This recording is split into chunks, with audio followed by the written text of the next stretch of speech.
Vous entendrez aujourd'hui Horace, tragédie de Pierre Corneille, donnée dans le cadre du Festival national Corneille au théâtre des Tuileries-Courvaudon de Barentin par la compagnie Jacqueline Morane, avec la distribution suivante. Le vieil Horace, Jean Marchas, sociétaire de la Comédie Française. Horace, Paul-Émile Débert, sociétaire de la Comédie Française. Curias, Paul Écoffard. Valère, Michel Herbeau. Tulle, Jacques Danoville. Flavian, Daniel Girard. Procule, Jacques Maire.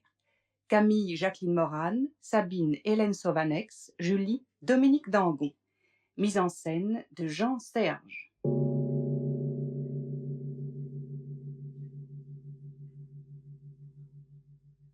Approuvez ma faiblesse et souffrez ma douleur. Elle n'est que trop juste en un si grand malheur. Si près de voir sur soi fondre de tels orages, l'ébranlement sied bien au plus ferme courage. Et l'esprit le plus mâle et le moins abattu ne saurait sans désordre exercer sa vertu. Quoique le mien s'étonne à ces rudes alarmes, le trouble de mon cœur ne peut rien sur mes larmes. Et parmi les soupirs qui poussent vers les cieux, ma constance, du moins, règne encore sur mes yeux. Quand on arrête là les déplaisirs d'une âme, si l'on fait moins qu'un homme, on fait plus qu'une femme. Commander à ses pleurs en cette extrémité, c'est montrer pour le sexe assez de fermeté. C'en est peut-être assez pour une âme commune qui du moindre péril se fait une infortune. Mais de cette faiblesse, un grand cœur est honteux. Il ose espérer tout dans un succès douteux. Les deux camps sont rangés au pied de nos murailles, mais Rome ignore encore que mon père des batailles. Loin de trembler pour elle, il lui faut applaudir. Puisqu'elle va combattre, elle va s'agrandir. Bannissez une frayeur si vaine, et concevez des vœux dignes d'une romaine. Je suis romaine, hélas, puisqu'Horace est romain. J'en ai reçu le titre en recevant sa main. Mais ce ne me tiendrait en esclave enchaîné s'il m'empêchait de voir en quel lieu je suis né. Albe, où j'ai commencé de respirer le jour. Albe, mon cher pays, et mon premier amour. Lorsqu'entre nous et toi je vois la guerre ouverte, je crains notre victoire autant que notre perte. Rome, si tu te plains que c'est là te trahir, fais-toi des ennemis que je puisse haïr. Quand je vois de tes murs leur armée la nôtre, mes trois frères dans l'une et mon mari dans l'autre, puis-je former des vœux sans impiété importuner le ciel pour ta félicité?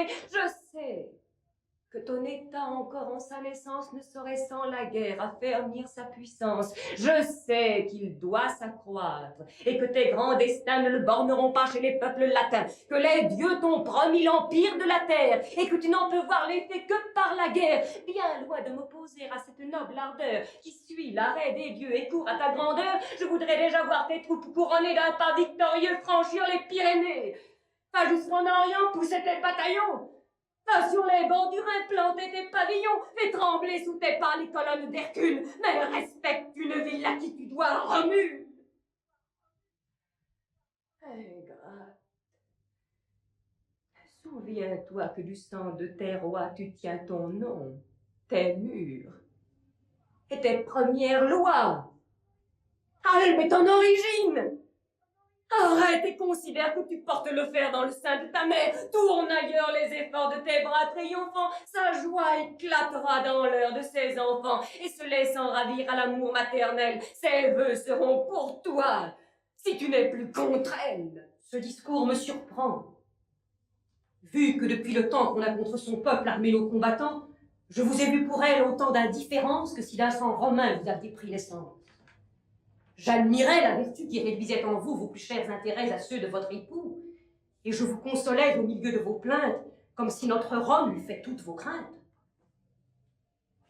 Tant qu'on ne s'est choqué qu'en de légers combats trop faibles pour jeter un des partis à bas, tant qu'un espoir de paix a pu flatter ma peine, oui, j'ai fait vanité d'être toute romaine. Si j'ai vu Rome heureuse avec quelques regrets soudains, j'ai condamné ce mouvement secret. Et si j'ai ressenti dans ces destins contraires quelque maligne joie en faveur de mes frères soudains, Pour l'étouffer, rappelant ma raison, j'ai pleuré quand la gloire entrait dans leur maison. Mais aujourd'hui qu'il faut que l'une ou l'autre tombe, qu'Albe devienne esclave, ou que Rome succombe, et qu'après la bataille, il ne demeure plus ni d'obstacle au vainqueur, ni d'espoir au vaincu. J'aurais pour mon pays une cruelle haine, si je pouvais encore être toute romaine. Et si je demandais votre triomphe au Dieu au prix de tant de sang qui m'est si précieux, je m'attache un peu moins aux intérêts d'un homme. Je ne suis pas pour Albe et ne suis plus pour Rome. Je crains pour l'une et l'autre en ce dernier effort. Et serai du parti qu'affligera le sort. Égal à tous les deux jusque à la victoire, je prendrai part aux maux sans en prendre à la gloire. Et je garde, au milieu de tant d'âpres rigueurs, mes larmes aux vaincus et ma haine aux vainqueurs. On voit naître souvent de pareilles traverses en des esprits divers, des passions diverses. Et qu'à nos yeux, Camille agit bien autrement. Son frère est votre époux, le vôtre est son amant. Mais elle voit d'un œil bien différent du vôtre son sang dans une armée et son amour dans l'autre. Lorsque vous conserviez un esprit tout romain, le sien irrésolu, le sien tout incertain, de la moindre mêlée appréhendait l'orage, de tous les deux partis détestait l'avantage. Au malheur des vaincus donnait toujours ses pleurs et nourrissait ainsi d'éternelles douleurs. Mais hier, quand elle sut qu'on avait pris journée et qu'enfin la bataille allait être donnée, une soudaine joie éclatant sur son front. Que je crains, Julie, un changement si prompt. Hier, en sa belle humeur, elle entretint Valère pour ce rival, sans doute elle quitte mon frère. Son esprit ébranlé par les objets présents ne trouve point d'accent aimable après 2 ans. Mais excusez l'ardeur d'un amour fraternel. Le soin que j'ai de lui me fait craindre tout d'elle. Je forme des soupçons d'un trop léger sujet près d'un jour si funeste, on change peu d'objets. Les âmes rarement sont de nouveau blessées. Dans un si grand trouble, on a d'autres pensées. Mais on n'a pas aussi de si doux entretiens ni de contentement qui soient pareils aux siens. Les causes, comme à vous, m'en semblent fort obscures. Je ne me satisfais d'aucune conjecture. C'est assez de constance en un si grand danger que de le voir, l'attendre et ne point s'affliger. Mais certes, c'en est trop d'aller jusqu'à la joie. Voyez qu'un bon génie à propos nous l'envoie. Essayez sur ce point la faire parler. Elle vous aime assez pour ne vous rien seller. Je vous laisse. Ma sœur, entretenez Julie. J'ai honte de montrer tant de mélancolie, et mon cœur accablé de 1000 déplaisirs cherche la solitude à cacher ses soupirs.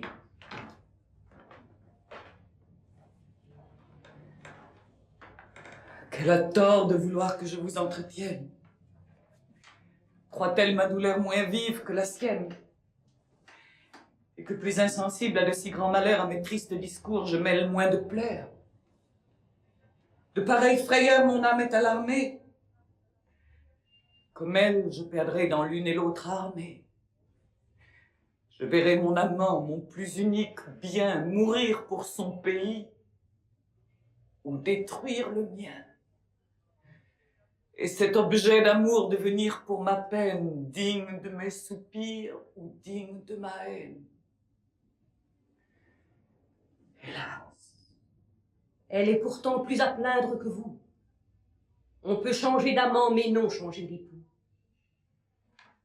Oubliez Curias et recevez Valère. Vous ne tremblerez plus pour le parti contraire. Vous serez toute nôtre et votre esprit remis n'aura plus rien à perdre au camp des ennemis. Donnez-moi des conseils qui soient plus légitimes et plaignez mes malheurs sans m'ordonner des crimes. Quoiqu'à peine à mes mots je puisse résister, je veux mieux les souffrir que de les mériter. Quoi, vous appelez crime un change raisonnable? Quoi, le manque de foi vous semble pardonnable? Envers un ennemi, qui peut nous obliger? D'un serment solennel, qui peut nous dégager? Vous déguisez en vain une chose trop claire. Je vous vis encore hier entretenir Valère. Et l'accueil gracieux qu'il recevait de vous lui permet de nourrir un espoir assez doux. Si je l'entretins hier et lui fis bon visage, n'en imaginez rien qu'à son désavantage. De mon contentement, un autre était l'objet. Mais pour sortir d'erreur, sachez-en le sujet. Je garde à Curias une amitié trop pure pour souffrir plus longtemps qu'on m'estime parjure. Il vous souvient qu'à peine on voyait de sa sœur par un heureux email mon frère possesseur, quand pour comble de joie il obtint de mon père que de ses chastes feux je serais le salaire. Ce jour nous fut propice et funeste à la fois. Unissant nos maisons, il désunit nos rois. Un même instant conclut notre hymen et la guerre. Fit naître notre espoir et le jeta par terre, nous ôta tout, sitôt qu'il nous eut tout promis. Et nous faisant amants, il nous fit ennemis. Combien nos déplaisirs parurent l'or extrême, combien contre le ciel il vomit de blasphème, et combien de ruisseaux coulèrent de mes yeux, je ne vous le dis point, vous vîtes nos adieux. Vous avez vu depuis les troubles de mon âme, vous savez pour la paix, quel vœu a fait ma flamme, et quelles pleurs j'ai versé à chaque événement, tantôt pour mon pays, tantôt pour mon amant. Enfin, mon désespoir parmi ces longs obstacles m'a fait avoir recours à la voix des oracles. Écoutez, si celui qui me fut hier rendu eut droit de rassurer mon esprit éperdu, ce grec si renommé, qui depuis tant d'années au pied de l'Aventin prédit nos destinées, lui qu'Apollon jamais n'a fait parler à faux, me promit par ses vers la fin de mes travaux. Albe et Rome demain prendront une autre face. Tes vœux sont exaucés, elles auront la paix, et tu seras uni avec ton Curias, sans qu'aucun mauvais sort t'en sépare jamais. Je pris sur cet oracle une entière assurance, et comme le succès passait mon espérance, j'abandonnai mon âme à des ravissements qui passaient les transports des plus heureux amants. Jugé de leur excès, je rencontrai Valère, et contre sa coutume il ne put me déplaire. Il me parla d'amour sans me causer d'ennui, je ne m'aperçus pas que je parlais à lui, je ne lui pus montrer de mépris ni de glace. Tout ce que je voyais me semblait Curias, tout ce qu'on me disait me parlait de ses feux, tout ce que je disais l'assurait de mes vœux. Le combat général aujourd'hui se hasarde, j'en suis hier la nouvelle, et je n'y pris pas garde. Mon esprit rejetait ces funestes objets, charmé des doux pensées d'hymen et de la paix.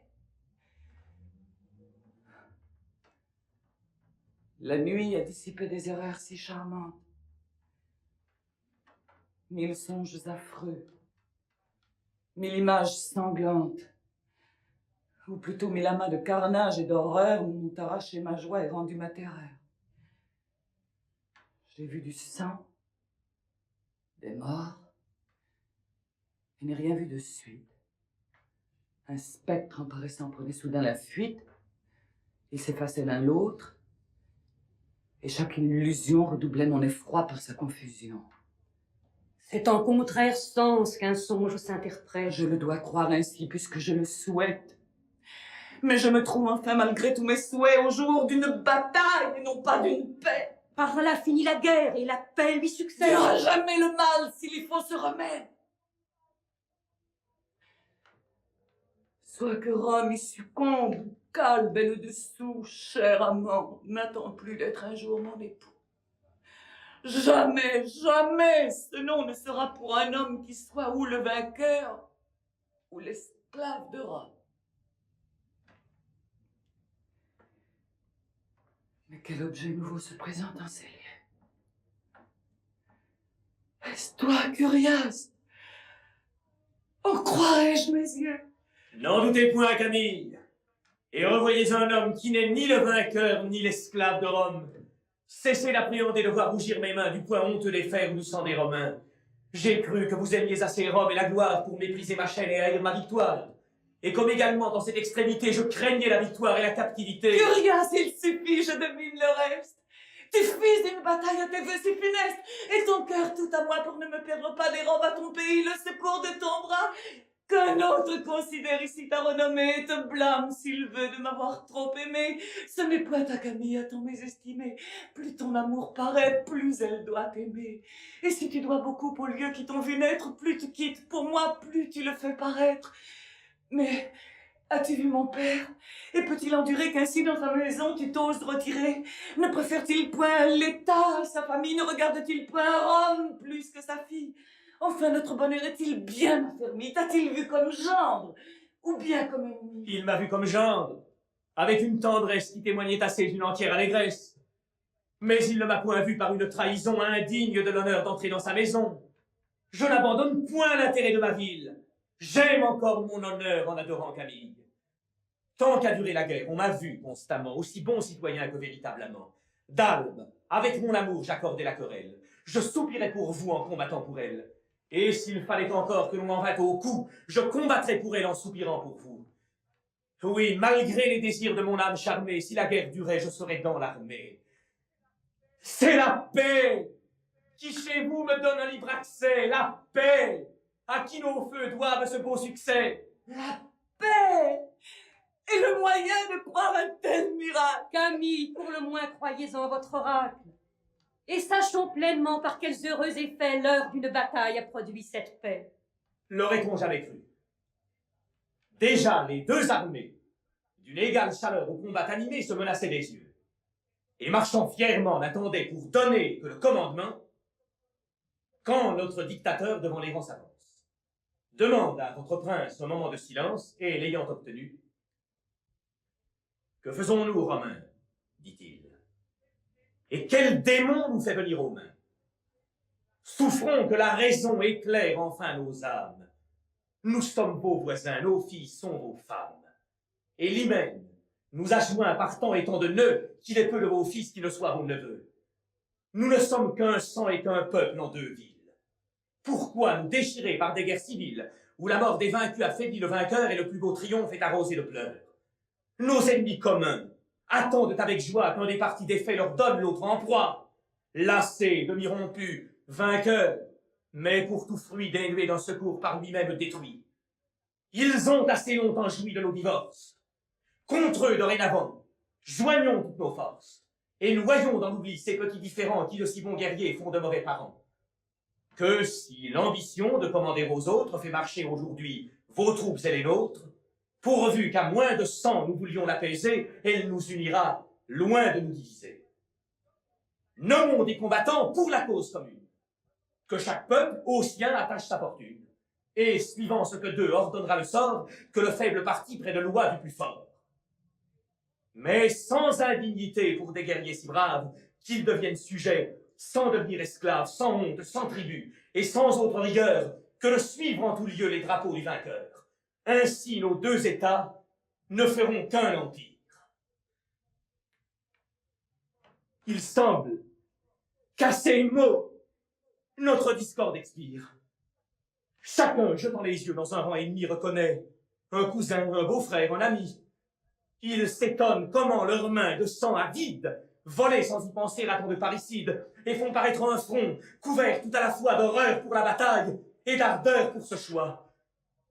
Enfin, l'offre s'accepte, et la paix désirée sous ces conditions est aussitôt jurée.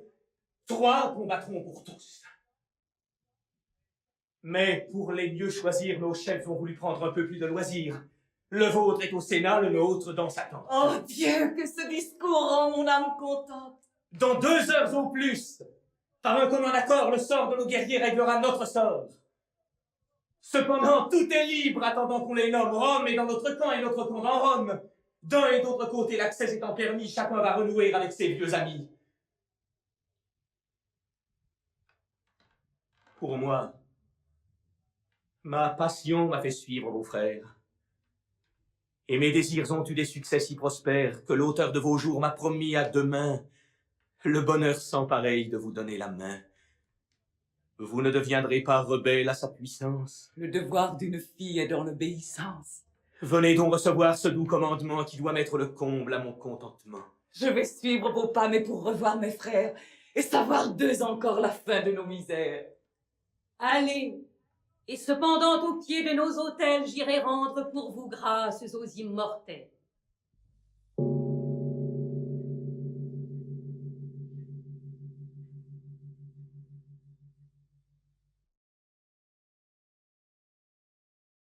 Ainsi, Rome n'a point séparé son estime. et lui cru faire ailleurs un choix illégitime. Cette superbe ville en vos frères et vous trouve les 3 guerriers qu'elle préfère à tous, et son illustre ardeur d'oser plus que les autres d'une seule maison brave toutes les nôtres. Nous croirons, à la voir tout entière en vos mains, que hors les fils d'Horace, il n'est point de Romains. Ce choix pouvait combler 3 familles de gloire, consacrer hautement leurs noms à la mémoire. Oui, l'honneur que reçoit la vôtre par ce choix, on pouvait à bon titre immortaliser 3. Et puisque c'est chez vous que mon heure et ma flamme m'ont fait placer ma sœur et choisir une femme, ce que je vais vous être et ce que je vous suis me font y prendre part autant que je le puis. Mais un autre intérêt tient ma joie en contrainte et parmi ces douceurs mêle beaucoup de crainte. La guerre en tel éclat a mis votre valeur que je tremble pour Albe et prévois son malheur. Puisque vous combattez, sa perte est assurée. En vous faisant nommer, le destin l'a juré. Je vois trop dans ce choix ses funestes effets et me compte déjà pour un de vos sujets. Loin de trembler pour Albe, il vous faut plaindre Rome. Voyons ceux qu'elle oublie et les 3 qu'elle nomme. C'est un aveuglement pour elle bien fatal d'avoir tant à choisir et de choisir si mal. 1000 de ses enfants beaucoup plus dignes d'elle pouvaient bien mieux que nous soutenir sa querelle. Mais quoique ce combat me promette un cercueil, la gloire de ce choix m'enfle d'un juste orgueil. Mon esprit en conçoit une mâle assurance. J'ose espérer beaucoup de mon peu de vaillance. Et du sort envieux, quels que soient les projets, je ne me compte point pour un de vos sujets. Rome a trop cru de moi, mais mon âme ravie remplira son attente ou quittera la vie. Qui veut mourir ou vaincre est vaincu rarement, ce noble désespoir périt malaisément. Rome, quoi qu'il en soit, ne sera point sujette que mes derniers soupirs n'assurent sa défaite. Hélas, c'est bien ici que je dois être plein. Ce que veut mon pays, mon amitié le craint. Dures extrémités de voir Albe asservie ou sa victoire au prix d'une si chère vie, et que l'unique bien où tant de ses désirs s'achète seulement par vos derniers soupirs. Quel vœu puis-je former et quel bonheur attendre? De tous les 2 côtés, j'ai des pleurs à répandre. De tous les 2 côtés, mes désirs sont trahis. Quoi, vous me pleureriez mourant pour mon pays? Pour un cœur généreux se trépas à des charmes. La gloire qui le suit ne souffre point de larmes, et je ne recevrai en bénissant mon sort si Rome et tout l'État perdaient moins en ma mort. À vos amis pourtant, permettez de le craindre. Dans un si beau trépas, ils sont les seuls à plaindre. La gloire en est pour vous, et la perte pour eux. Il vous fait immortel et les rend malheureux. On perd tout quand on perd un ami si fidèle. Mais Flavian m'apporte ici quelques nouvelles. Albe, de 3 guerriers, a-t-elle fait le choix? Je viens pour vous l'apprendre. Eh bien, qui sont les 3? Vos 2 frères et vous. Qui? Vous et vos 2 frères. Mais pourquoi ce front triste et ce regard sévère, ce choix vous déplaît-il? Non, mais il me surprend. Je m'estimais trop peu pour un honneur si grand. Dirais-je au dictateur dont l'ordre ici m'envoie que vous le recevez avec si peu de joie? Ce morne et froid accueil me surprend à mon tour. Dis-lui que l'amitié, l'alliance et l'amour ne pourront empêcher que les 3 Curias ne servent leur pays contre les 3 Horaces. Contre eux? Ah, c'est beaucoup me dire en peu de mots. Porte-lui ma réponse et nous laisse en repos. Que désormais le ciel, les enfers et la terre unissent leurs fureurs à nous faire la guerre. Que les hommes, les dieux, les démons et le sort préparent contre nous un général effort. Je mets à faire pire en l'état où nous sommes, le sort et les démons et les dieux et les hommes. Ce qu'ils ont de cruel et d'horrible et d'affreux les bien moins que l'honneur qu'on nous fait à tous deux. Le sort qui de l'honneur nous ouvre la barrière offre à notre constance une illustre matière. Il épuise sa force à former un malheur pour mieux se mesurer avec notre valeur. Et comme il voit en nous des âmes peu communes, hors de l'ordre commun, il nous fait des fortunes. Combattre un ennemi pour le salut de tous et contre un inconnu s'exposer seul au coup d'une simple vertu, c'est l'effet ordinaire. 1000 déjà l'ont fait, 1000 pourraient le faire. Mourir pour le pays est un si digne sort qu'on briguerait en foule une si belle mort. Mais vouloir au public immoler ceux qu'on aime, s'attacher au combat contre un autre soi-même, attaquer un parti qui prend pour défenseur le frère d'une femme et l'amant d'une sœur, et rompant tous ses nœuds, s'armer pour la patrie contre un sang qu'on voudrait racheter de sa vie. Une telle vertu n'appartenait qu'à nous. L'éclat de son grand nom lui fait peu de jaloux, et peu d'hommes au cœur l'ont assez imprimé pour oser aspirer à tant de renommée. Il est vrai que nos noms ne sauraient plus périr, l'occasion est belle, il nous la faut chérir. Nous serons les miroirs d'une vertu bien rare. Mais votre fermeté tient un peu du barbare. Peu même des grands cœurs tireraient vanité d'aller par ce chemin à l'immortalité. À quelque prix qu'on mette une telle fumée, l'obscurité vaut mieux que tant de renommée.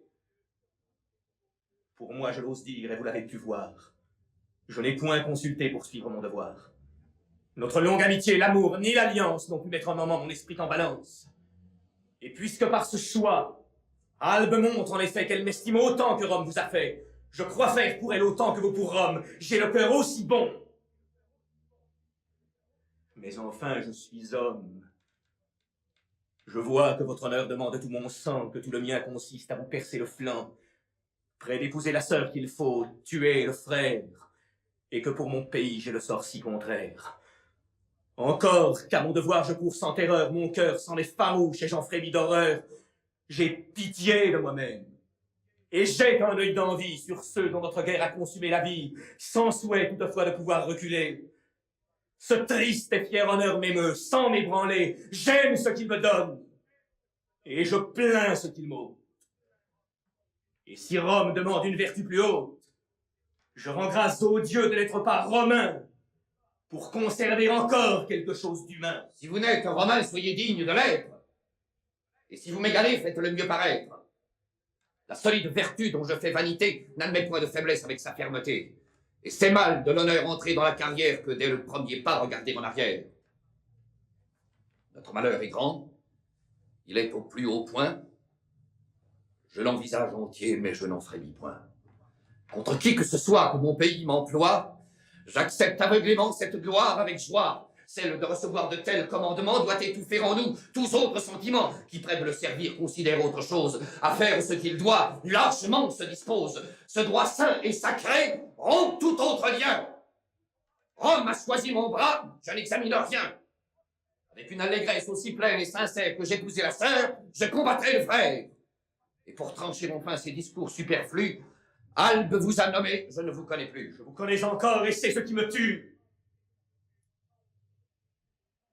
Mais cette âpre vertu ne m'était pas connue. Comme notre malheur, elle l'est au plus haut point. Souffrez que je l'admire et ne l'imite point. Non, non, n'embrassez point de vertu par contrainte. Et puisque vous trouvez plus de charme à la plainte, en toute liberté écoutez un bien si doux. Voici venir ma sœur pour se plaindre avec vous.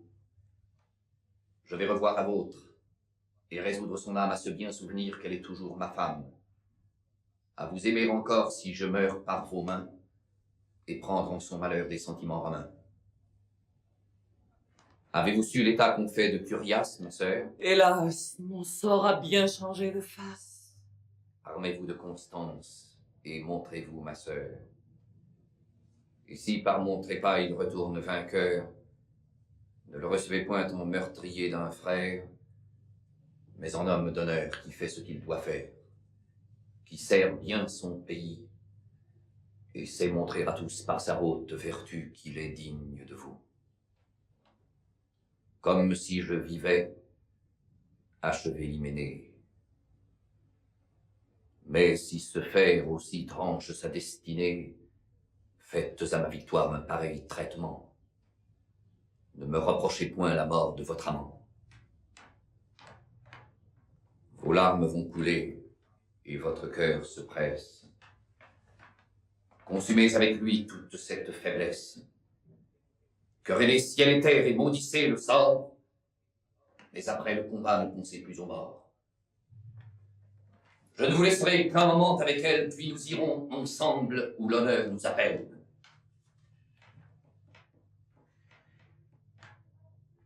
Iras-tu, Curias?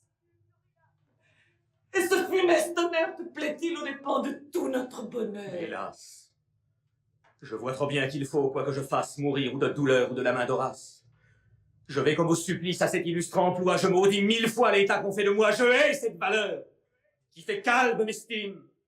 Ma flamme au désespoir passe jusque au crime, elle se prend au ciel, elle ose quereller. Je vous plains, je me plains, mais il y faut aller. Non, je te connais mieux. Tu veux que je te prie et qu'ainsi mon pouvoir t'excuse à ta patrie. Tu n'es que trop fameux par tes autres exploits. Albe a reçu par eux tout ce que tu lui dois.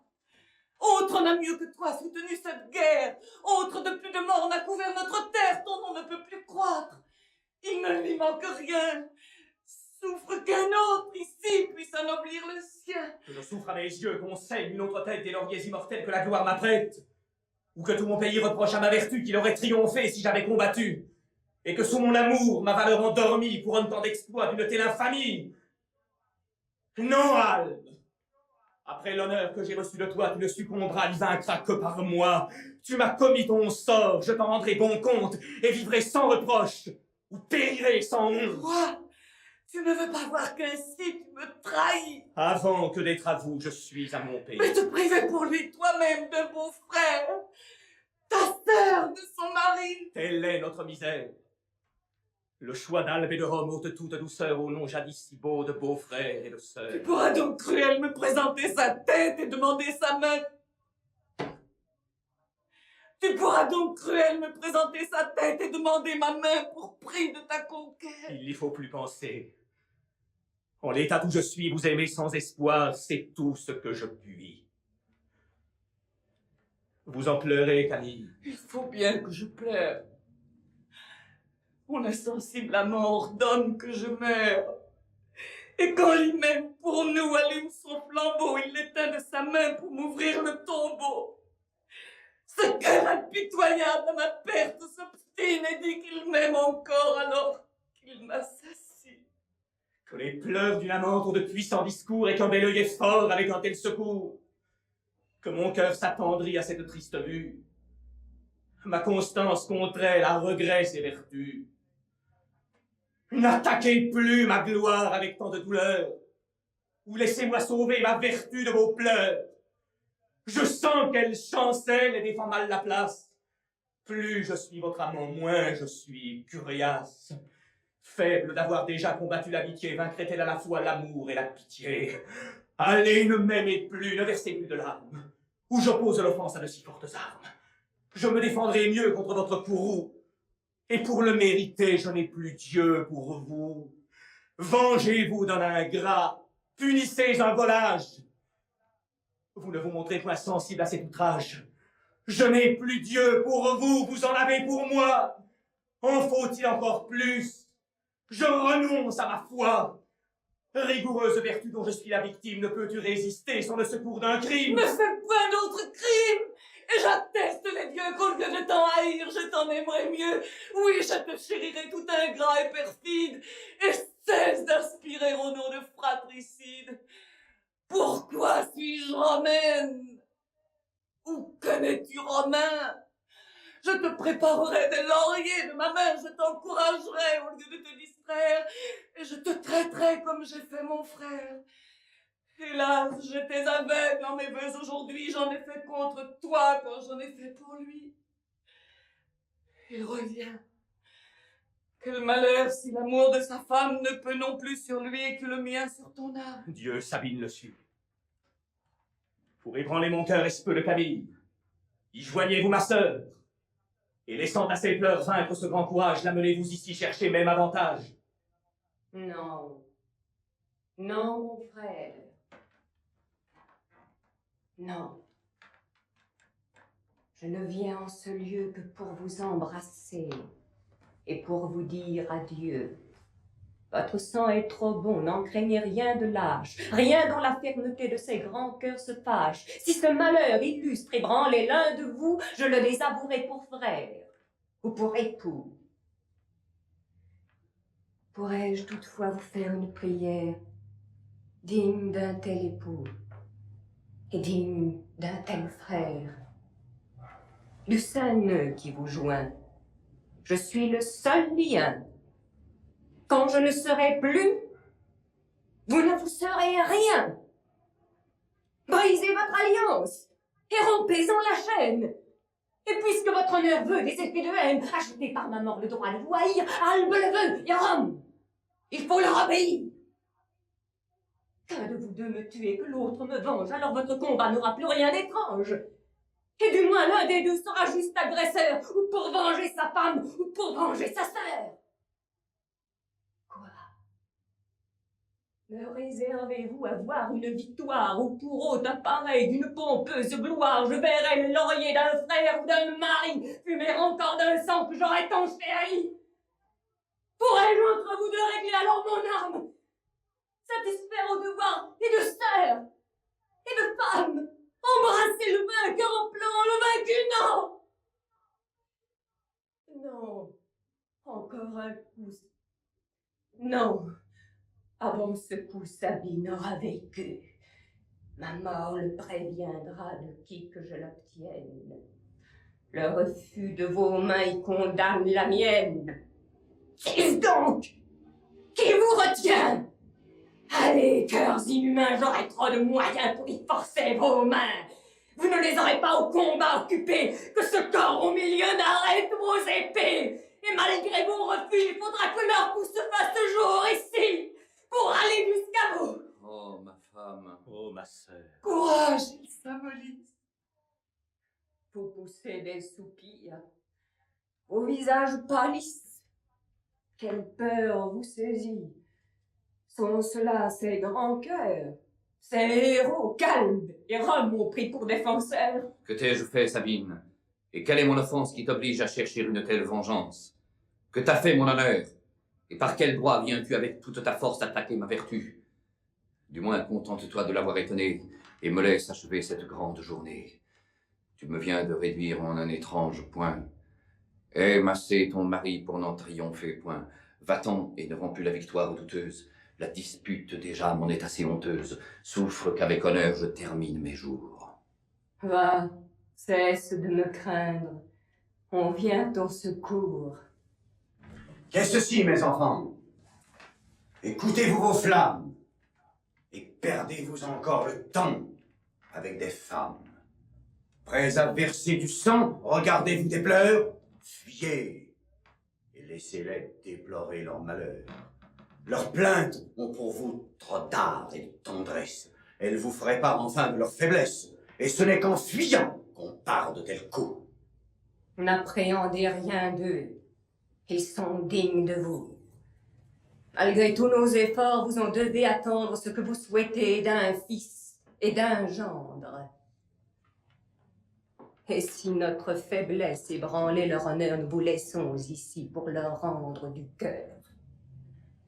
Allons, ma sœur, allons. Ne perdons plus de larmes contre tant de vertus, ce sont de faibles armes. Ce n'est qu'au désespoir qu'il nous faut recourir. Tigre, allez combattre. Et nous, allons mourir. Mon père, retenez des femmes qui s'emportent, et de grâce empêchez surtout qu'elles ne sortent. Leur amour importun viendrait avec éclat par des cris et des pleurs troubler notre combat. Et ce qu'elles nous sont ferait qu'avec justice on nous imputerait ce mauvais artifice. L'honneur d'un si beau choix serait trop acheté si l'on nous soupçonnait de quelque lâcheté. J'en aurai soin. Allez, vos frères vous attendent. Ne songez qu'au devoir que vos pays demandent. Quel adieu, vous dirais-je? Et par quel compliment? Oh, n'attendrissez point ici mes sentiments. Pour vous encourager, ma voix manque de termes. Mon cœur ne forme point de pensées assez fermes. Moi-même, en cet adieu, j'ai les larmes aux yeux. Faites votre devoir et laissez faire aux dieux.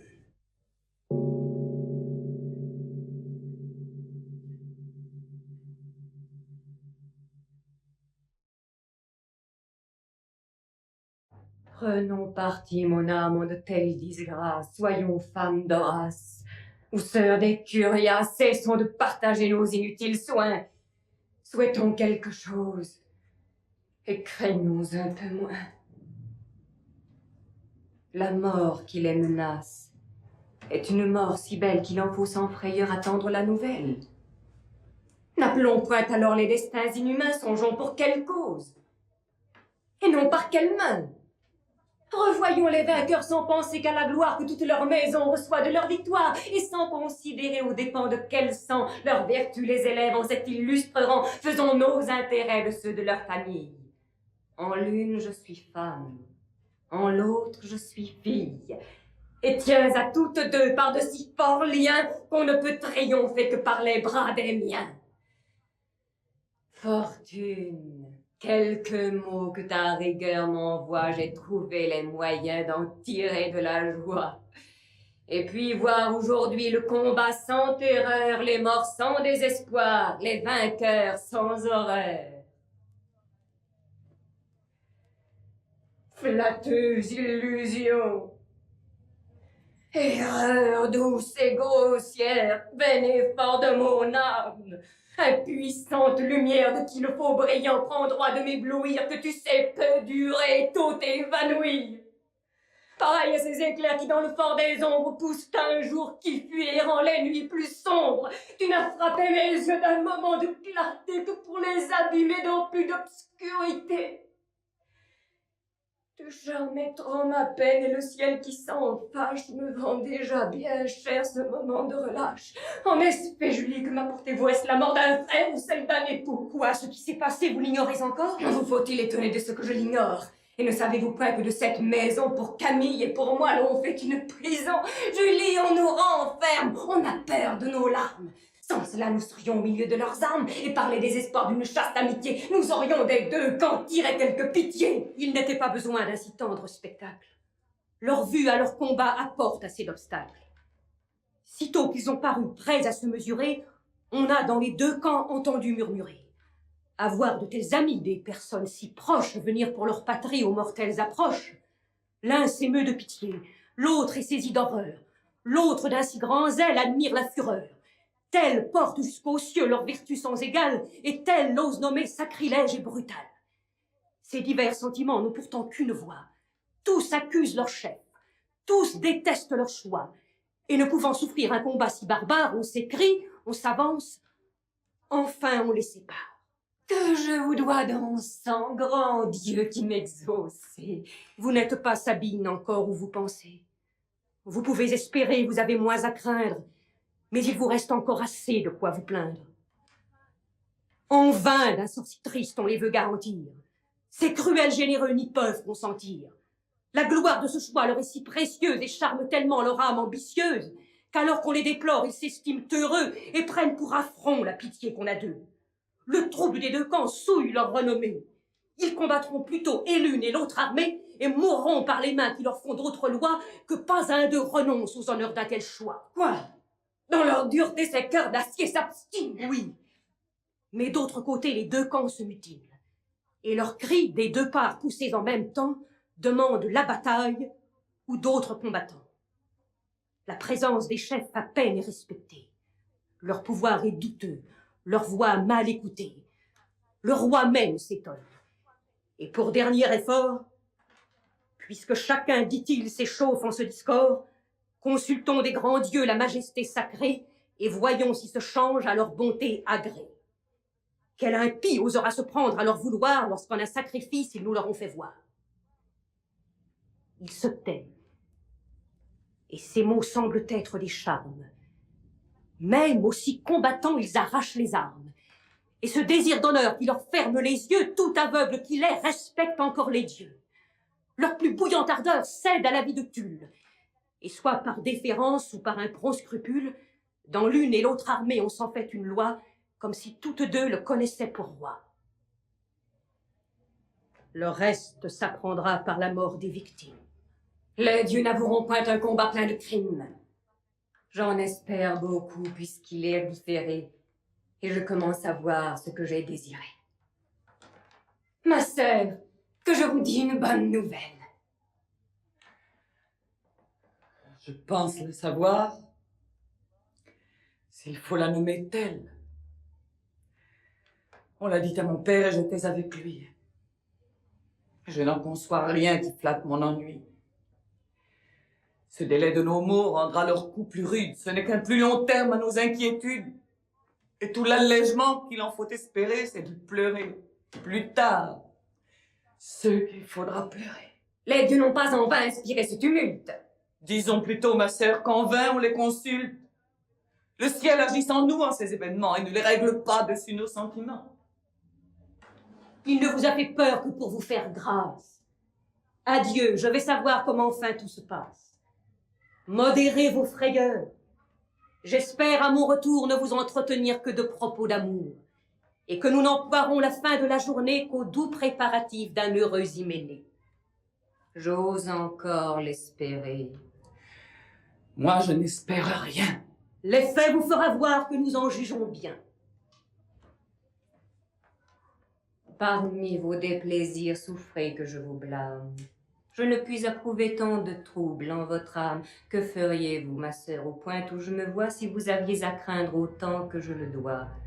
Et si vous attendiez de leurs armes fatales des maux pareils aux miens, et des pertes égales? Parlez plus sainement de vos mots et des miens. Chacun voit ceux d'autrui d'un autre œil que les siens. Mais à bien regarder ceux où le ciel me plonge, les vôtres, auprès d'eux vous sembleront un songe. La seule mort d'Horace est à craindre pour vous. Des frères ne sont rien à l'égal d'un époux. L'hymen qui nous attache en une autre famille nous détache de celle où l'on a vécu fille. On voit d'un œil divers des nœuds si différents. Et pour suivre un mari, l'on quitte ses parents. Mais si près d'un hymen, l'amant que donne un père nous est moins qu'un époux et non pas moins qu'un frère. Nos sentiments entre eux demeurent suspendus, notre choix impossible et nos vœux confondus. Ainsi, ma sœur, du moins, vous avez dans vos plaintes où portez vos souhaits et terminez vos craintes. Mais si le ciel s'obstine à nous persécuter, pour moi, j'ai tout à craindre et rien à souhaiter. Quand il faut que l'un meure et par les mains de l'autre, c'est un raisonnement bien mauvais que le vôtre. Quoi que ce soit, ma sœur, des nœuds bien différents, c'est sans les oublier qu'on quitte ses parents.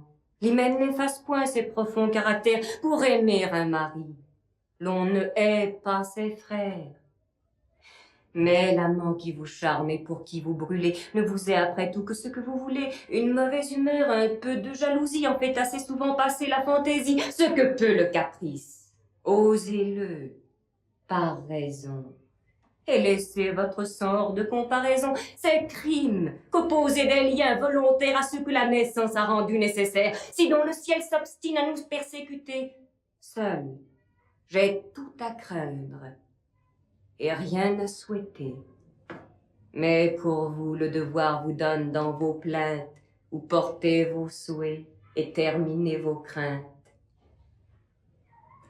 Je le vois bien, ma sœur.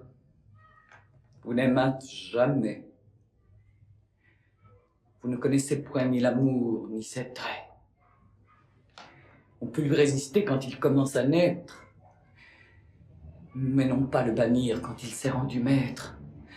Et que l'aveu d'un père engageant notre foi a fait de ce tyran un légitime roi.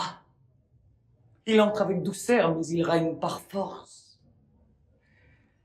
Et quand l'âme, une fois goûté son amorce, vouloir ne plus aimer, c'est ce qu'elle ne peut, puisqu'elle ne peut plus vouloir que ce qu'il veut. Ces chaînes sont pour nous aussi fortes que belles. Je viens vous apporter de fâcheuses nouvelles, mes filles. Mais en vain, je voudrais vous sceller ce qu'on ne vous saurait longtemps dissimulé. Vos frères sont aux mains. Les dieux ainsi l'ordonnent. Je veux bien l'avouer, ces nouvelles m'étonnent. Et je m'imaginais dans la divinité beaucoup moins d'injustice et bien plus de bonté. Ne nous consolez point. Contre tant d'infortune, la pitié parlant en vain, la raison importune. Nous ne demandons pas qu'un courage si fort s'abaisse à notre exemple à se plaindre du sort. Recevez sans frémir ces mortelles alarmes. Voyez couler nos pleurs sans y mêler vos larmes. Enfin, pour toute grâce en de tels déplaisirs, gardez votre constance et souffrez nos soupirs. Loin de blâmer les pleurs que je vous vois répandre, je crois faire beaucoup de mon pouvoir défendre, et céderais peut-être à de si rudes coups si je prenais ici même intérêt que vous. Non qu'Albe, par son choix, m'ait fait haïr vos frères. Tous trois me sont encore des personnes bien chères. Mais enfin, l'amitié n'est pas du même rang et n'a point les effets de l'amour, ni du sang. Je ne sens point pour eux la douleur qui tourmente Sabine comme sœur, Camille comme amante. Je puis les regarder comme nos ennemis et donne sans regret mes souhaits à mes fils. Ils sont, grâce aux dieux, dignes de leur patrie. Aucun étonnement n'a leur gloire flétrie, et j'ai vu leur honneur croître de la moitié lorsqu'ils ont, des deux camps, refusé la pitié. Mais lorsqu'en dépit d'eux, on en a voulu d'autres, je ne le sais point, j'ai joint mes vœux aux vôtres. Si le ciel pitoyable eût écouté ma voix, Albe serait réduite à faire un autre choix. Nous pourrions voir tantôt triompher les Horaces, sans voir leurs bras souillés du sang des curiaces, et de l'événement d'un combat plus humain dépendrait aujourd'hui l'honneur du nom romain. La prudence des dieux autrement en dispose. Sur leur ordre éternel mon esprit se repose. Ils s'arment en ce besoin de générosité, et du bonheur public fait sa félicité. Tâchez d'en faire autant pour soulager vos peines. Et songez toutes deux que vous êtes romaines. Vous l'êtes devenus, et vous l'êtes encore. Ainsi glorieux dit un digne trésor. Un jour viendra que par toute la terre, Rome se fera craindre à l'égal du tonnerre, et que tout l'univers, tremblant sous ses lois, ce grand nom deviendra l'ambition des rois. Les dieux, à notre aîné, ont promis cette gloire. Nous venez-vous, Julie, apprendre la victoire? Mais plutôt du combat les funestes effets. Rome est sujette d'Albe, et vos fils sont défaits. Des trois, les deux sont morts.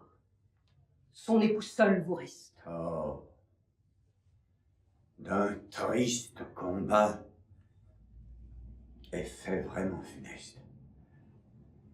Rome est sujette d'Albe. Et pour l'en garantir, il n'a pas employé jusqu'au dernier soupir. Non, non, cela n'est point. On vous trompe, Julie. Rome n'est point sujette. Où mon fils est sans vie. Je connais mieux mon sang, il sait mieux son devoir. 1000 de nos remparts comme moi l'ont pu voir. Il s'est fait admirer tant qu'ont duré ses frères, mais quand il s'est vu seul contre 3 adversaires, près d'être enfermé d'eux, sa fuite l'a sauvé. Et nos soldats trahis ne l'ont pas achevé. Dans leur rang, à ce lâche, ils ont donné retraite. Je n'ai rien voulu voir après cette défaite. Oh, mes frères! Oh, ne les pleurez pas tous. Deux jouissent d'un sort dont leur père est jaloux. Que des plus nobles fleurs leur tombe soit couverte. La gloire de leur mort m'a payé de leur perte. Ce bonheur a suivi leur courage invaincu, qu'ils ont vu Rome libre, autant qu'ils ont vécu, et ne leur ont point vu obéir qu'à son prince, ni dans l'état voisin devenir la province. Pleurer l'autre. Pleurer l'irréparable affront que sa fuite honteuse imprime à notre front. Pleurer le déshonneur de toute notre race et l'opprobre éternel qu'il laisse au nom d'Horace. Où vouliez-vous qu'il fît contre 3? Qu'il mourut. Ou qu'un beau désespoir alors le secourut. N'eût-il que d'un moment reculé sa défaite, Rome eût été du moins un peu plus tard sujette. Il eût avec honneur laissé mes cheveux gris et s'est fait de sa vie un assez digne prix. Il est de tout son sang comptable à sa patrie. Chaque goutte épargnée a sa gloire flétrie. Chaque instant de sa vie après ce lâche tour, mais d'autant plus ma honte avec la sienne au jour. J'en romprai bien le cours. Et ma juste colère sur cet indigne fils usant des droits d'un père saura bien faire voir dans sa punition l'éclatant désaveu d'une telle action. Écoutez un peu moins ces ardeurs généreuses et nous ne rendez point tout à fait malheureux. Sabine, votre cœur se console aisément. Nos malheurs jusqu'ici vous touchent faiblement. Vous n'avez point encore de part de nos misères. Le ciel vous a sauvé votre époux et vos frères. Si nous sommes sujets, c'est de votre pays. Vos frères sont vainqueurs quand nous sommes trahis. Et voyons le haut point où leur gloire se monte, vous regardez fort peu ce qui nous vient de honte. Mais votre trop d'amour pour cet infâme époux vous donnera bientôt à plaindre, comme à nous. Vos pleurs en sa faveur sont de faible défense. J'atteste des grands dieux les suprêmes suprême puissance, qu'avant ce jour fini, ses mains, ses propres mains, laveront dans son sang la honte des Romains.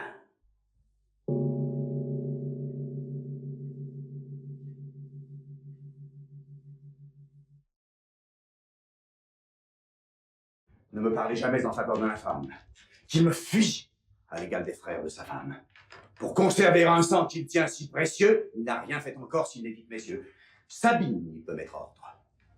Ou de Rochef, j'atteste le souverain pouvoir de la troupe céleste. Oh, mon père, prenez un plus doux sentiment, vous verrez Rome même en user autrement, et de quelque malheur que le ciel l'ait comblé, excusez la vertu sous le nombre accablé. Le jugement de Rome est peu pour mon regard, Camille. Je suis père, et j'ai mes droits à part.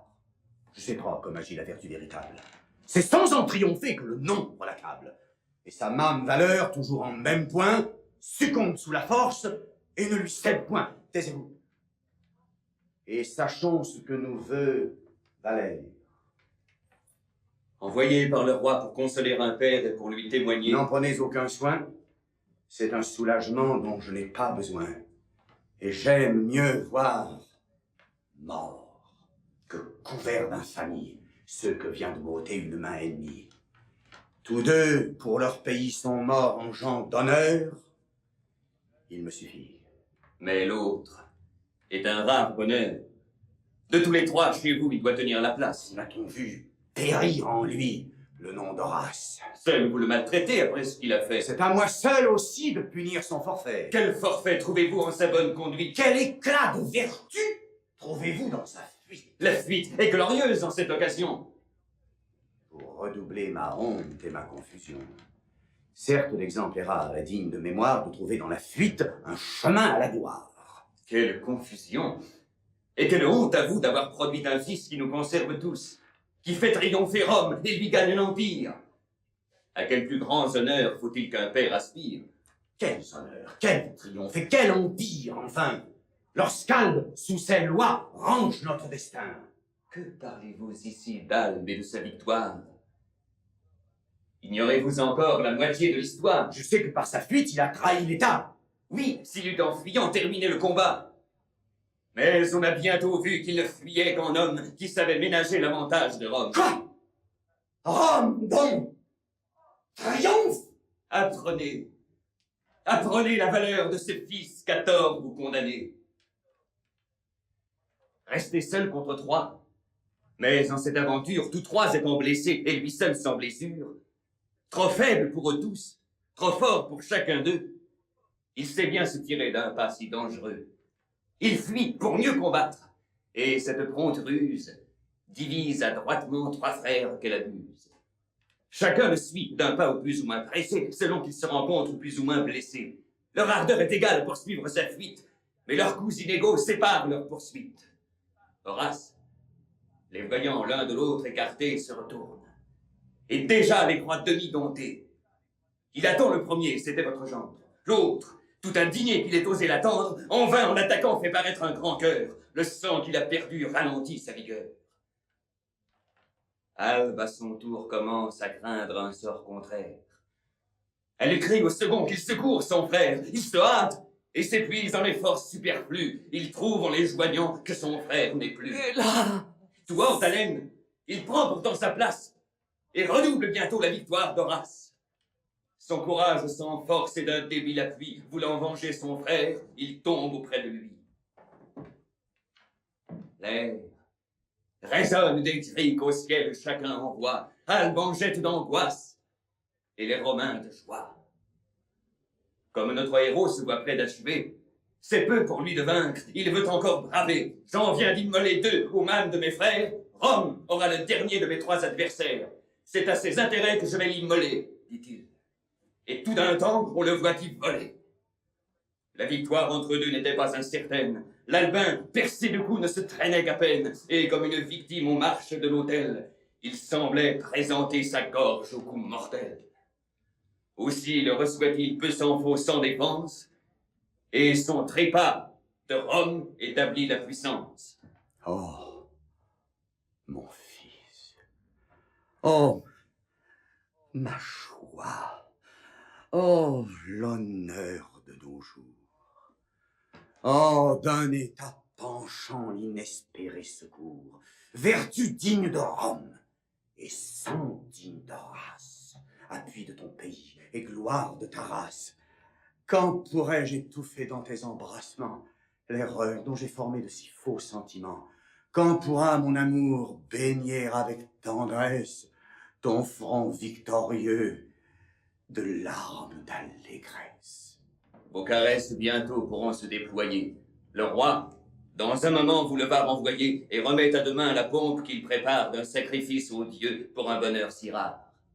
Aujourd'hui seulement on s'acquitte vers eux par des chants de victoire et par de simples vœux. C'est où le roi le mène, étant dit, il m'envoie faire office vers vous de douleur et de joie.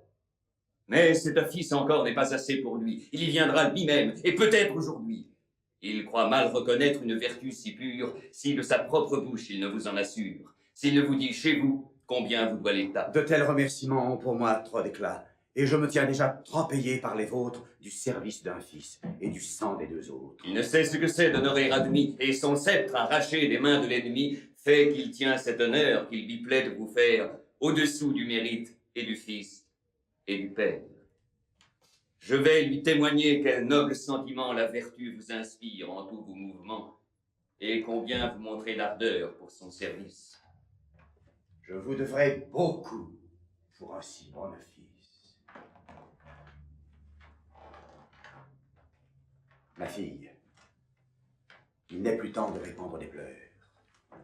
Il sied mal d'en verser où l'on voit tant d'honneur. On pleure injustement des pertes domestiques quand on en voit sortir des victoires publiques. Rome triomphe d'Albe. Et c'est assez pour nous. Tous nos maux à ce prix doivent nous être doux. En la mort d'un amant, vous ne perdez qu'un homme, dont la perte est aisée à réparer dans Rome. Après cette victoire, il n'est point de Romain qui ne soit glorieux de vous donner la main. Il me faut à Sabine emporter la nouvelle.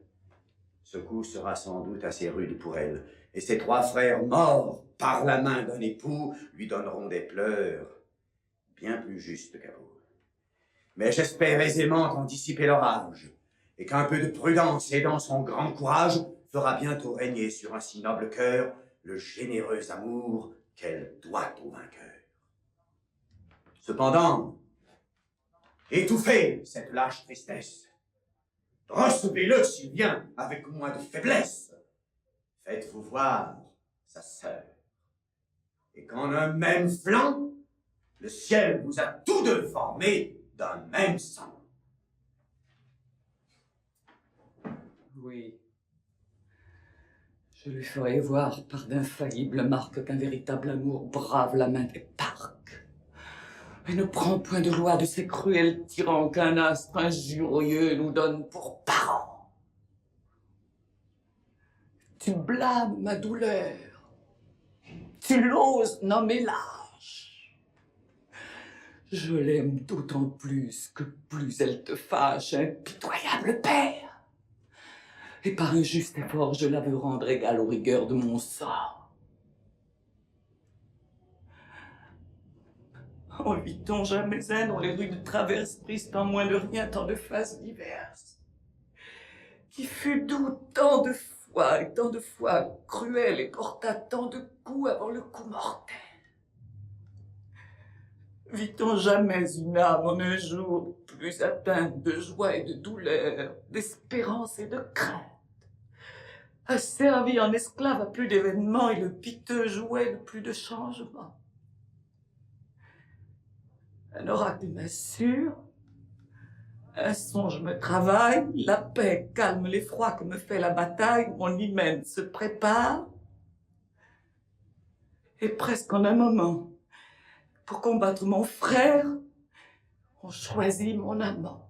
Ce choix me désespère et tous le désavouent, la partie est rompue, et les dieux la renouent. Rome semble vaincue, et seul des trois Albins curiaces, en mon sang n'a point trempé ses mains. Oh Dieu! Sentais-je alors des douleurs trop légères pour le malheur de Rome et la mort de 2 frères? Et me flattais-je trop quand je croyais pouvoir l'aimer encore sans crime et nourrir quelque espoir? Sa mort m'en punit bien. Et la façon cruelle dont mon âme éperdue en reçoit la nouvelle. Son rival me l'apprend. Et faisant à mes yeux d'un si triste succès le récit odieux, il porte sur le front une allégresse ouverte que le bonheur public fait bien moins que ma perte, et bâtissant en l'air sur le malheur d'autrui aussi bien que mon frère, il triomphe de lui. Mais ce n'est rien encore au prix de ce qui reste. On demande ma joie en un jour si funeste. Il me faut applaudir aux exploits du vainqueur et baiser une main qui me perce le cœur. On a sujet de pleurs si grands, si légitimes. Se plaindre est une honte et soupirer un crime. Leur brutale vertu veut qu'on s'estime heureux. Et si l'on est barbare, on n'est point généreux.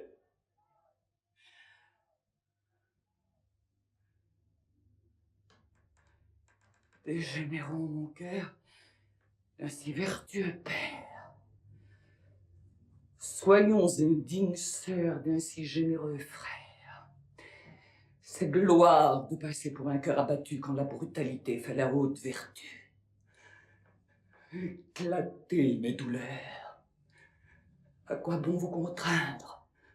Quand on a tout perdu, que saurait-on plus craindre? Pour ce cruel vainqueur, n'ayez point de respect, loin d'éviter ses yeux, croissez à son aspect, offensez sa victoire, irritez sa colère, et prenez s'il se peut plaisir à lui déplaire. Il vient. Préparons-nous à montrer constamment ce que doit une amant à la mort d'un amant. Ma sœur, voici le bras qui venge nos 2 frères, le bras qui rompt le cours de nos destins contraires, qui nous rend maîtres d'Albe. Enfin, voici le bras qui seul fait aujourd'hui le sort de 2 États. Vois ces marques d'honneur, ces témoins de ma gloire, et rends ce que tu dois à l'heure de ma victoire.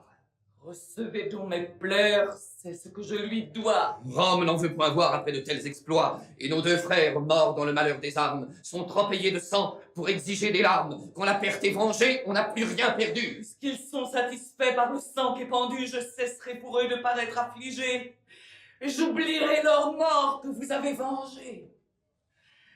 Mais qui me vengera de celle d'un amant pour me faire oublier sa perte en un moment? Es-tu malheureuse? Oh, mon cher Curias! Oh, d'une indigne sœur, insupportable audace. D'un élu public dont je reviens vainqueur, le nom est dans ta bouche et l'amour dans ton cœur. Ton ardeur criminelle à la vengeance aspire, ta bouche la demande et ton cœur la respire. Suis-moi ta passion, règle mieux tes désirs. Ne me fais plus rougir d'entendre tes soupirs, tes flammes désormais doivent être étouffées. Bannis-les de ton âme et songe à mes trophées, qu'il soit dorénavant ton unique entretien. Donne-moi donc, barbare, un cœur comme le tien!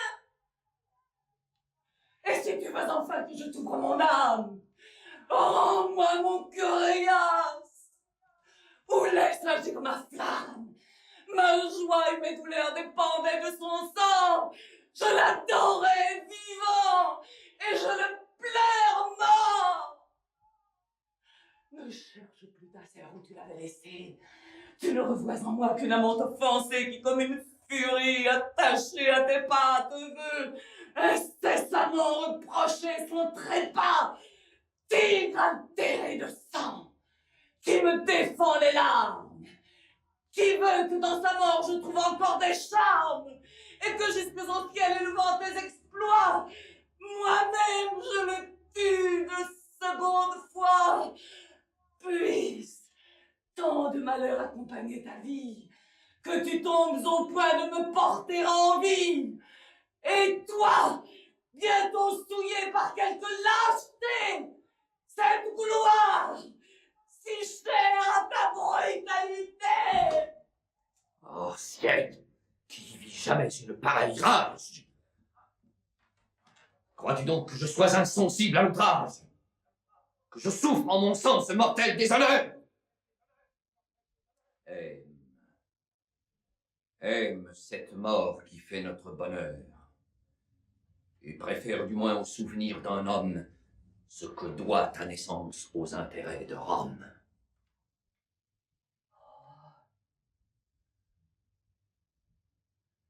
L'unique objet de mon ressentiment.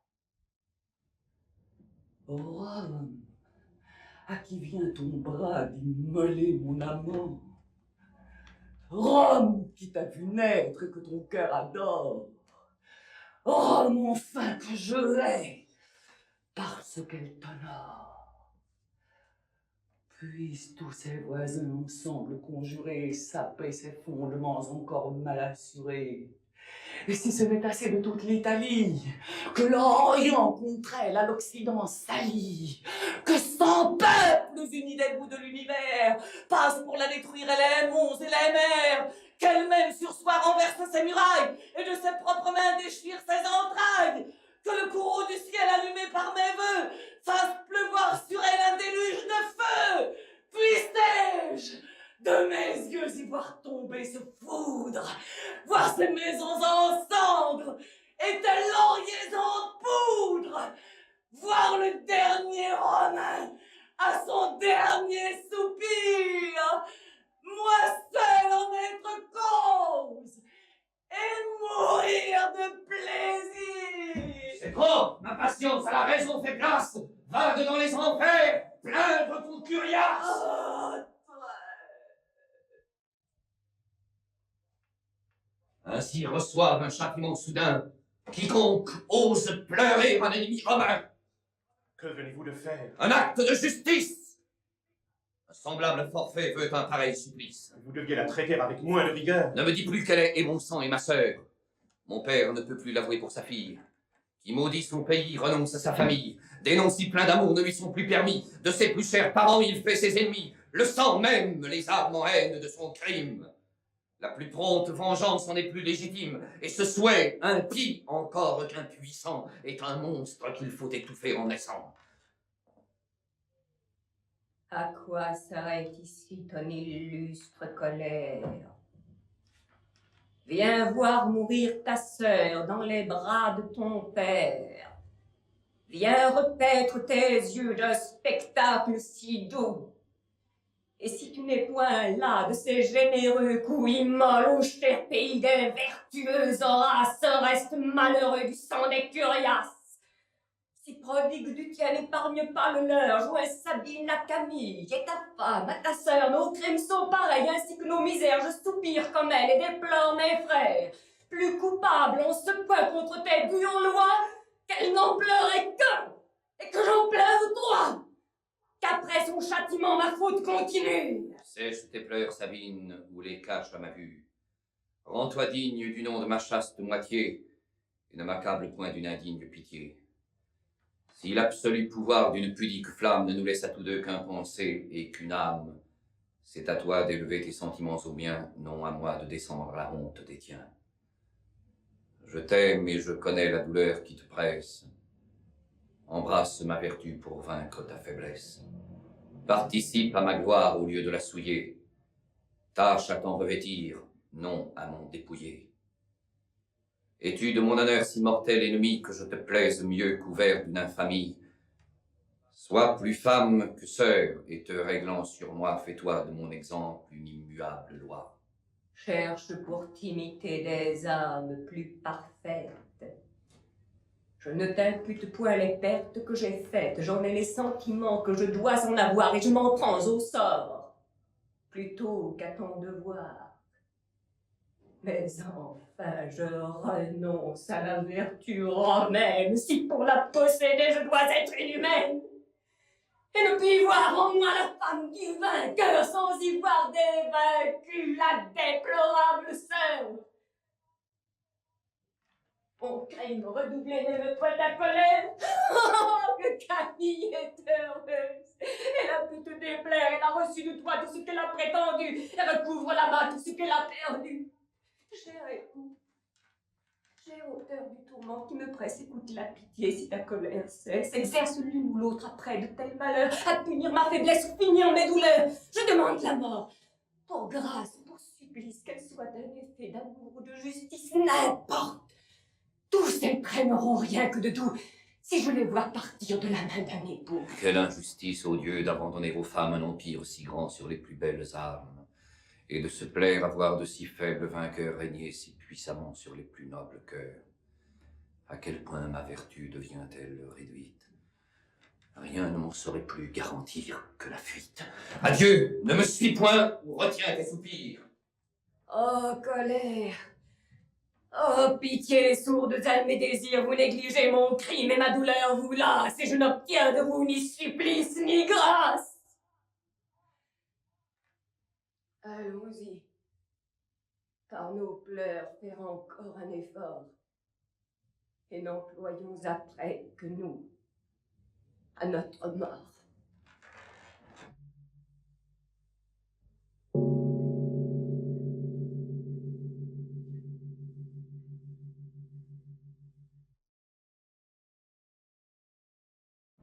Retirons nos regards de cet objet funeste pour admirer ici le jugement céleste.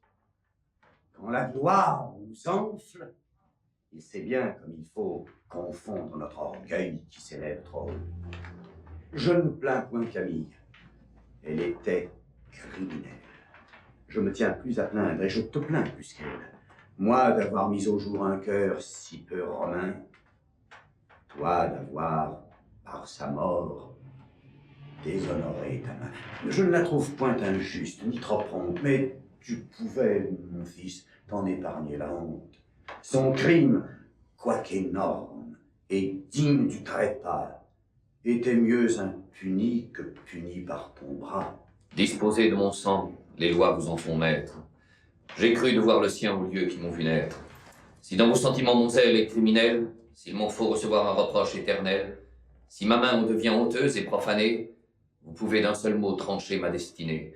Reprenez tout ce sang de qui ma lâcheté a si brutalement souillé la pureté. Ma main n'a pu souffrir de crime en votre race, ne souffrez point de tâche en la maison d'Horace. C'est en ces actions dont l'honneur est blessé qu'un père tel que vous se montre intéressé. Son amour doit se taire où toute excuse est nulle. Lui-même il y prend part quand il les dissimule, et de sa propre gloire il fait trop peu de cas quand il ne punit point ce qu'il n'approuve pas. Il n'use pas toujours d'une rigueur extrême. Il épargne ses fils, bien souvent pour soi-même. Sa vieillesse sur eux aime à se soutenir et ne les punit point de peur de se punir. Je te vois d'un autre œil que tu ne te regardes. Je sais, mais le roi vient.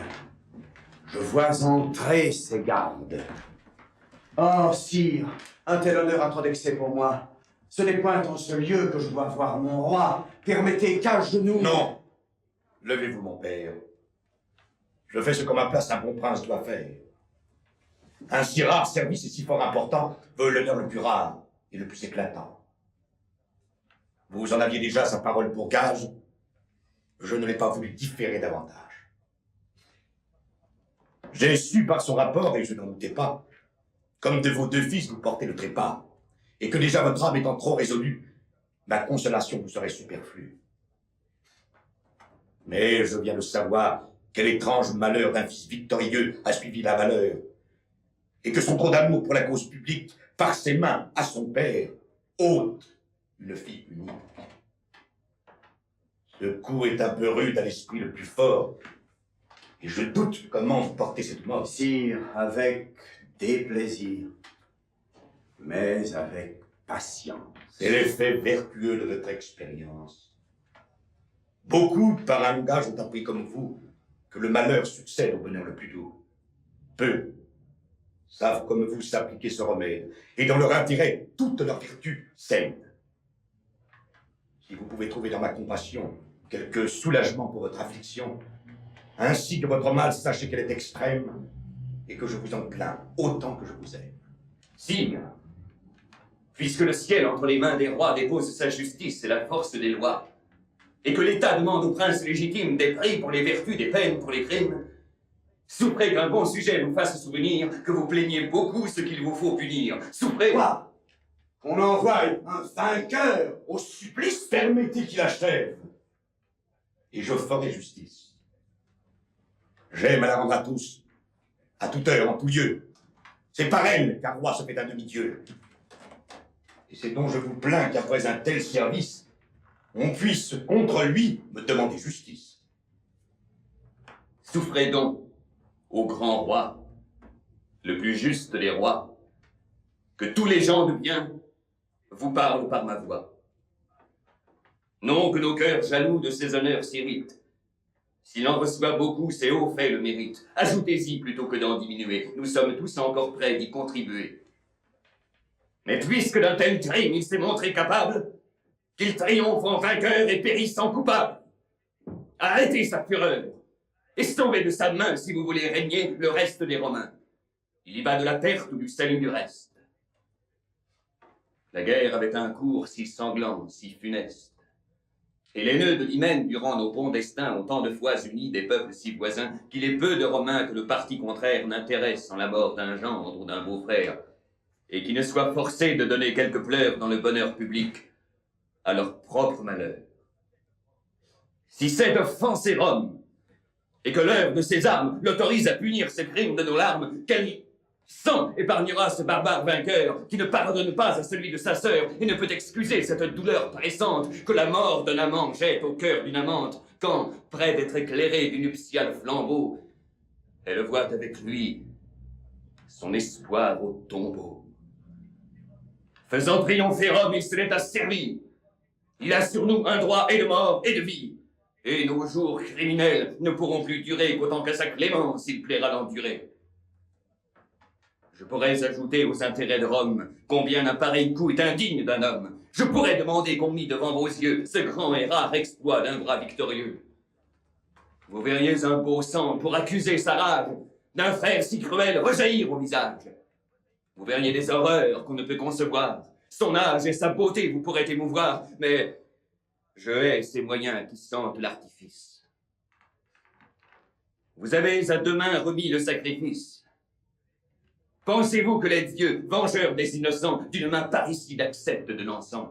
Sur vous, ce sacrilège tirerait sa peine. Ne le considérez qu'un objet de leur haine, et croyez avec nous qu'en tous ces trois combats, le bon destin de Rome a plus fait que son bras, puisque ces mêmes dieux, auteurs de sa victoire, ont permis qu'aussitôt il en souillât la gloire, et qu'un si grand courage, après ce noble effort, fut digne en même jour de triomphe et de mort. Sire, c'est ce qu'il faut que votre arrêt décide. En ce lieu, Rome a vu le premier parricide, la suite en est à craindre, et la haine des cieux. Sauvez-nous de sa main, et redoutez les dieux. Défendez-vous, Horace. À quoi bon me défendre? Vous savez l'action, vous la venez d'entendre. Ce que vous en croyez me doit être une loi. Sire, on se défend mal contre la vie d'un roi. Et le plus innocent devient soudain coupable quand aux yeux de son prince il paraît condamnable. C'est crime qu'envers lui se vouloir excuser. Notre sang est son bien, il en peut disposer, et c'est à nous de croire, alors qu'il en dispose, qu'il ne s'en prive point sans une juste cause. Sire, prononcez donc, je suis prêt d'obéir.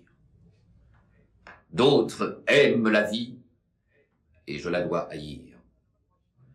Je ne reproche point à l'ardeur de Valère qu'en amant de la sœur il accuse le frère. Mes vœux avec les siens conspirent aujourd'hui. Il demande ma mort, je la veux comme lui. Un seul point entre nous met cette différence, que mon honneur par là cherche son assurance, et qu'à ce même but nous voulons arriver, lui pour flétrir ma gloire, et moi pour la sauver. Sire, c'est rarement qu'il s'offre une matière à montrer d'un grand cœur la vertu tout entière. Selon l'occasion, elle agit plus ou moins et paraît forte ou faible aux yeux de ses témoins. Le peuple, qui voit tout seulement par les torses, s'attache à son effet pour juger de sa force. Il veut que ses dehors gardent un même cours, qu'ayant fait un miracle, elle en fasse toujours. Après une action pleine, haute, éclatante, tout ce qui brille moins remplit mal son attente. Il veut qu'on soit égal en tout temps, en tout lieu. Il n'examine point si l'or on pouvait mieux, ni que s'il ne voit pas sans cesse une merveille, l'occasion est moindre et la vertu pareille. Son injustice accable et détruit les grands noms. L'honneur des premiers faits se perd par les seconds, et quand la renommée a passé l'ordinaire, si l'on ne veut déchoir, il faut ne plus rien faire. Je ne vanterai point les exploits de mon bras. Votre Majesté, sire, a vu mes trois combats. Il est bien malaisé qu'un pareil les seconde. Qu'une autre occasion à celle-ci réponde, et que tout mon courage, après de si grands coups, parvienne à des succès qui n'aillent au-dessous. Si bien que pour laisser une illustre mémoire, la mort seule, aujourd'hui, peut conserver ma gloire. Encore la fallait-il sitôt que j'eus vaincu, puisque pour mon honneur j'ai déjà trop vécu. Un homme tel que moi voit sa gloire ternie quand il tombe en péril de quelque ignominie, et ma main aurait su déjà m'en garantir, mais sans votre congé mon sang n'ose sortir. Comme il vous appartient, votre aveu doit se prendre. C'est vous le dérober qu'autrement le répandre. Rome ne manque point de généreux guerriers, assez d'autres sans moi soutiendront vos lauriers, que votre majesté désormais m'en dispense. Et si ce que j'ai fait vaut quelque récompense, permettez, ô grand roi, que de ce bras vainqueur je m'immole à ma gloire et non pas à ma sœur. Sire, écoutez Sabine et voyez dans son âme les douleurs d'une sœur et celles d'une femme qui, toute désolée à vos sacrés genoux, pleure pour sa famille et craint pour son époux. Ce n'est pas que je veuille avec cet artifice dérober un coupable aux mains de la justice, quoi qu'il ait fait pour vous, traitez-le comme tel. Et punissez en moi ce noble criminel. L'haineux de l'hyménée et son amour extrême font qu'il vit plus en moi qu'il ne vit en lui-même. Et si vous m'accordez de mourir aujourd'hui, il mourra plus en moi qu'il ne mourrait en lui. La mort que je demande et qu'il faut que j'obtienne augmentera sa peine et finira la mienne. Sire, voyez l'excès de mes tristes ennuis, l'effroyable état, tous mes jours sont réduits. Quelle horreur d'embrasser un homme dont l'épée de toute ma famille a la trame coupée. Et quelle impiété de haïr un époux pour avoir bien servi les siens, l'État. Et vous, aimer un bras souillé du sang de tous mes frères, n'aimez pas un mari qui finit nos misères, sire. Délivrez-moi par un heureux trépas des crimes de l'aimer et de ne l'aimer pas. J'en nommerai l'arrêt une faveur bien grande. Ma main peut me donner ce que je vous demande, mais ce trépas, enfin, me sera bien plus doux si je puis de sa honte affranchir mon époux, si je puis, par mon sang, apaiser la colère des dieux qu'a pu fâcher sa vertu trop sévère, satisfaire en mourant au manque de sa sœur, et conserver à Rome un si bon défenseur. Sire, c'est donc à moi de répondre à Valère. Mes enfants avec lui conspirent contre un père. Tous trois veulent me perdre. Et s'arment sans raison contre si peu de sang qui reste en ma maison. Toi, qui par des douleurs à ton devoir contraire veux quitter un mari pour rejoindre tes frères, va plutôt consulter leurs mânes généreux. Ils sont morts, mais pour Albe, et s'en tiennent heureux. Tous trois désavoueront la douleur qui te touche, les larmes de tes yeux, les soupirs de ta bouche, l'horreur que tu fais voir d'un mari vertueux. Sabine, sois leur sœur. Subis ton devoir, comme eux. Contre ce cher époux, Valère en vint s'anime. Un premier mouvement ne fut jamais un crime, et la louange est due au lieu du châtiment quand la vertu produit ce premier mouvement. Aimer nos ennemis avec idolâtrie, de rage en leur trépas maudire la patrie, souhaiter à l'État un malheur infini, c'est ce qu'on nomme crime, et ce qui l'a puni. Le seul amour de Rome a sa main animée. Il serait innocent s'il l'avait moins aimé. Qu'ai-je dit, sire? Il l'est. Et ce bras paternel l'aurait déjà puni s'il était criminel. J'aurais su mieux user de l'entière puissance que me donnent sur lui les droits de la naissance. J'aime trop l'honneur, sire, et ne suis point grand à souffrir ni d'affront, ni de crime en mon sang. C'est donc je ne veux point de témoin que Valère. Il a vu quel accueil lui gardait ma colère. Lorsqu'ignorant encore la moitié du combat, je croyais que sa fuite avait trahi l'État. Qui le fait se charger des soins de ma famille? Qui le fait, malgré moi, vouloir venger ma fille? Et par quelle raison? dans son juste trépas, prend-il un intérêt qu'un père ne prend pas? On craint qu'après sa sœur, il n'en maltraite d'autres. Sire, nous n'avons pas qu'à la honte des nôtres. Et de quelque façon qu'un autre puisse agir, qui ne nous touche point, ne nous fait point rougir. Tu peux pleurer, Valère, et même aux yeux d'Horace, il ne prend intérêt qu'au crime de sa race. Qui n'est point de son sang, ne peut faire d'affront aux lauriers immortels qui lui saignent le front. Laurier, sacré rameau qu'on veut réduire en poudre, vous qui mettez sa tête à couvert de la foudre, l'abandonnerez-vous à l'infâme couteau qui fait choir les méchants sous la main d'un bourreau? Romains, souffrirez-vous qu'on vous immole un homme sans qui Rome aujourd'hui cesserait d'être Rome, et qu'un Romain s'efforce à cacher le renom d'un guerrier à qui tous doivent un si beau nom? Dis Valère, dis-nous si tu veux qu'il périsse ou tu penses choisir un lieu pour son supplice. Sera-ce entre ces murs que 1000 et 1000 voix font résonner encore du bruit de ses exploits? Sera-ce hors des murs, au milieu de ces places qu'on voit fumer encore du sang des Turias entre leurs 3 tombeaux, et dans ce champ d'honneur, témoin de sa vaillance et de notre bonheur, tu ne saurais cacher sa peine à sa victoire? Dans les murs, hors des murs, tout parle de sa gloire, tout s'oppose à l'effort de ton injuste amour, qui veut d'un si bon sang souiller un si beau jour. Albe ne pourra pas souffrir un tel spectacle, et Rome, par ses pleurs, y mettra trop d'obstacles. Vous les préviendrez, sire. Et par un juste arrêt, vous saurez embrasser bien mieux son intérêt. Ce qu'il a fait pour elle, il peut encore le faire. Il peut la garantir encore d'un sort contraire.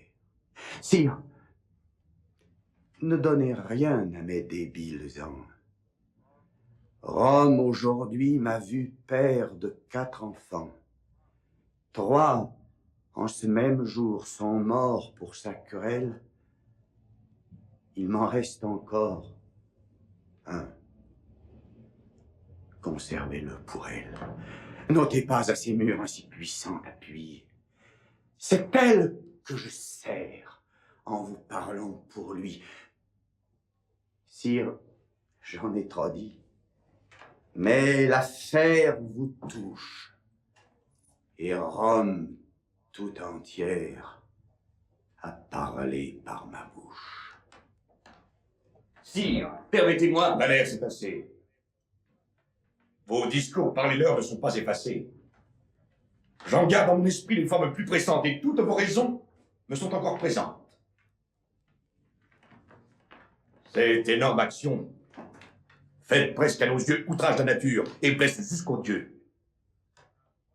Un premier mouvement qui produit un tel crime ne saurait lui servir d'excuse légitime. Les moins sévères lois en ce point sont d'accord. Et si nous les suivons, il est digne de mort. Si, d'ailleurs, nous voulons regarder le coupable, ce crime, quoique grand, énorme, inexcusable, vient de la même épée et part du même bras qui me fait aujourd'hui maître de 2 États. 2 sceptres en ma main, Alba Rome asservi, parle bien hautement en faveur de sa vie. Sans lui, je payerai où je donne la loi et je serai sujet où je suis 2 fois roi.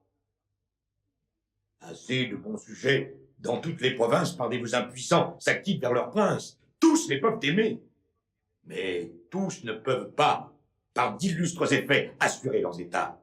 Et l'art et le pouvoir d'affermir des couronnes sont des dons que le ciel fait à peu de personnes. De pareils serviteurs sont la force des rois, et de pareils aussi sont au-dessus des lois. Qu'elles se taisent, donc. Que Rome dissimule ce que dès sa naissance elle vit en remule. Elle peut bien souffrir en son libérateur ce qu'elle a bien souffert en son premier auteur. Vis donc, Horace, vis, guerrier trop magnanime. Ta vertu met ta gloire au-dessus de ton crime. Sa chaleur généreuse a produit ton forfait. Une cause si belle, il faut souffrir les faits. Vis pour servir l'État, vis. Mais aime Valère, qu'il ne reste entre vous ni haine ni colère, et soit qu'il ait choisi l'amour ou le devoir, sans aucun sentiment, résous-toi de le voir. Sabine, écoutez-moi la douleur qui vous presse. Chassez de ce grand cœur ces marques de faiblesse. C'est en séchant vos pleurs que vous vous montrerez la véritable sœur de ceux que vous pleurez.